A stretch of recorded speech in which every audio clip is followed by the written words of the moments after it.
History has a way of sweeping the truth under a carpet of deceit. Through my paintings, I lift up this carpet of deceit and expose truth, justice, and the value of a single human being, as you will witness in my painting of Christopher Columbus, where I have created a truthful commentary of the villain we honor every year, who, if he were alive today, would be put on trial for crimes against humanity. I will begin by saying that Columbus did not discover America. Indigenous people were living in North and South America for thousands of years. It was the Viking Leif Erikson who landed in North America in the year 1000 AD, 400 years before Columbus was even born. As a matter of fact, he never actually landed on the shores of America. President Lyndon Baines Johnson had the wisdom to honor him by making October 9th Leif Erikson Day. We begin our journey into my painting by visiting a classroom where we see a stern teacher standing before her class. She controls her students with fierce authority as seen by the large hickory stick she holds in her powerful hands. The children have just sung that cute rhyme, in 1492, Columbus sailed the ocean blue. For the subject today is Christopher Columbus, and she is teaching the class that Columbus was the greatest hero of all time because he discovered America. As she speaks, her great lie, skeleton skulls murdered by Columbus, cry out from the graveyard of death, seen at the base of her feet, as agonized creatures mingle around her desk. Next to the D-headed student sits Mr. Pigface, who represents the Knights of Columbus, a Roman Catholic Brotherhood organization. It was this group of men who lobbied Congress to make a special day to be set aside for this monster. And they got their wish.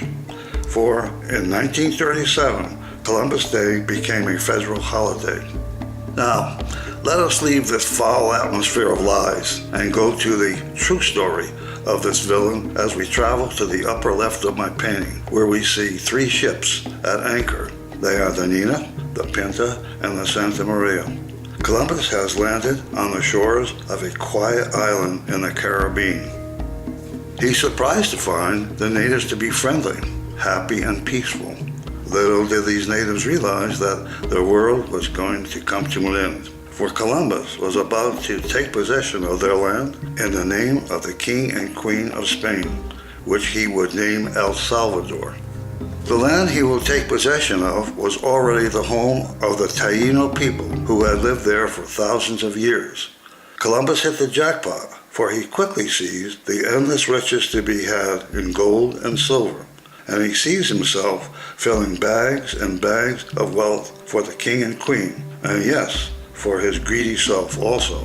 Priests, friars, and monks also rejoice as they kneel and thank God for sending them to this island to save the souls of these savages, who were named Indians by Columbus. Columbus loads up the Nina and the Pinta with a very priceless cargo, and he sails back to Spain, leaving behind half of his crew to lay a foundation with the natives so that when he returns, the conquest of the island can begin. After a year, Columbus returns to the island with a militia of armed soldiers, mounted cavalry, cannons, and attack dogs. Upon his return, he discovers 2 more areas of wealth which he did not see before. One was the riches to be had from the strong natives.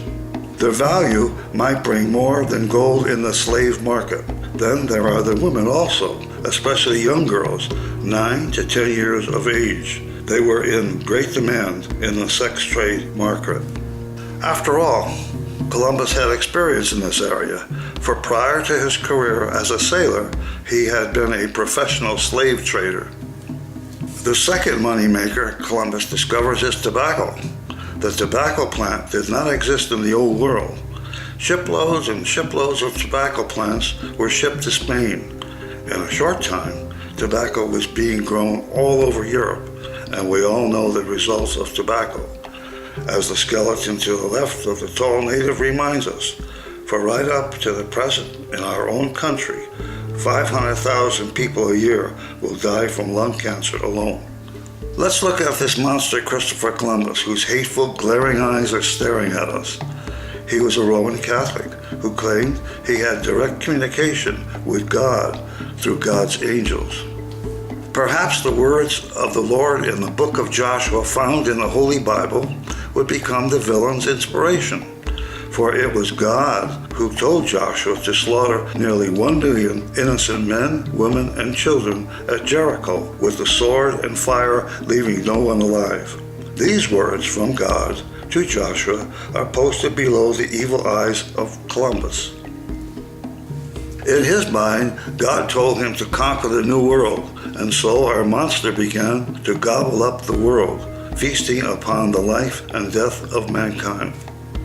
The Taínos were forced to accept the Christian faith. For those who rejected, they were tortured by the bloodthirsty Christians.